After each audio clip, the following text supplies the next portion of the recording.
Hey guys, मेरे से बहुत सारे लोगों ने क्वेश्चन पूछा है कि अगर 55x5 मैनिफेस्टेशन टेक्निक लिखनी है तो क्या वो दो विशेस को एक साथ मांग सकते हैं, या ये वो टेक्निक लिखने के बाद में क्या उनको वो पेपर फाड़ के फेंक देना है, या अगर मैंने कोई मैजिक बॉल वाली जो टेक्निक बताई ब्लेसिंग बॉल वाली, उसके अंदर उनको कितनी देर तक ये टेक्निक अपनानी है।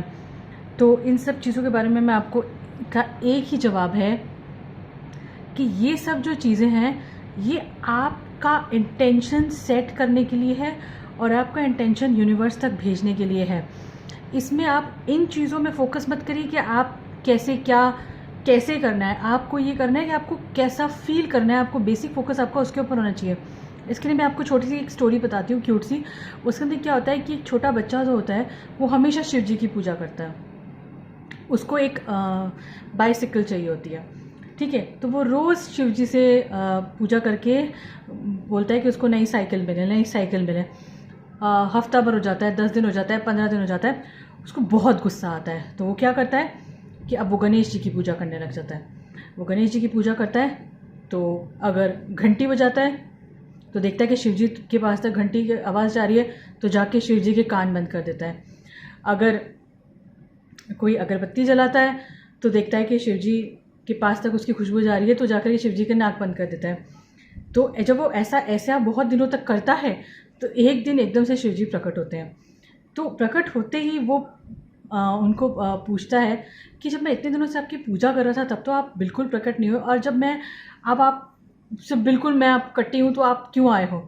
तो शिव जी बोलते कि जिस विश्वास से तुम मेरी पूजा कर रहे थे उससे कहीं ज़्यादा विश्वास तुमको इस बात का था, या यह चिंता तुमको इस बात की थी कि तुम्हारी कोई भी पूजा मेरे पास नहीं पहुंच पाए। मीन्स के जो इंटेंसिटी उसकी जो है ना, जो बिलीफ की जो इंटेंसिटी होती है उससे कहीं ज़्यादा इंटेंसिटी आपके डर की होती है।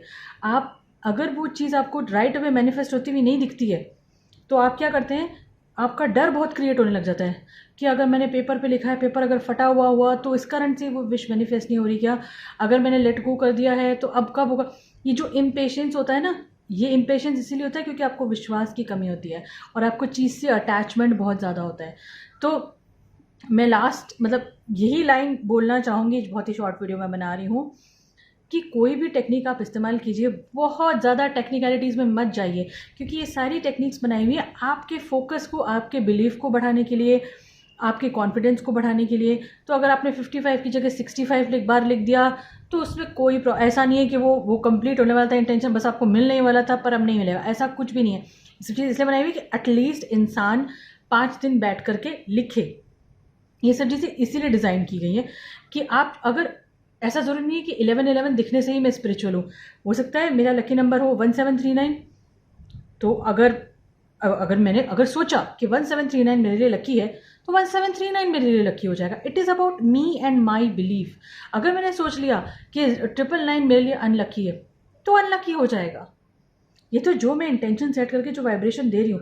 तो अगर मैंने सोचा कि मैंने जिस तरीके से लिखा है उसमें कहीं गलती हो सकती है, मेरी गलती की वजह से ये मैनिफेस्टेशन नहीं हो रहा है, तो वो चीज़ें फुलफिल होंगी।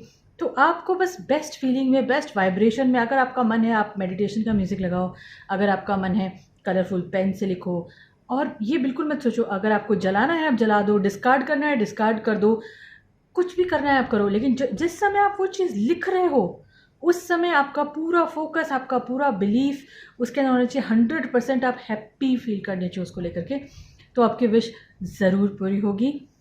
एंड आज के लिए बस इतना ही। Okay, bye.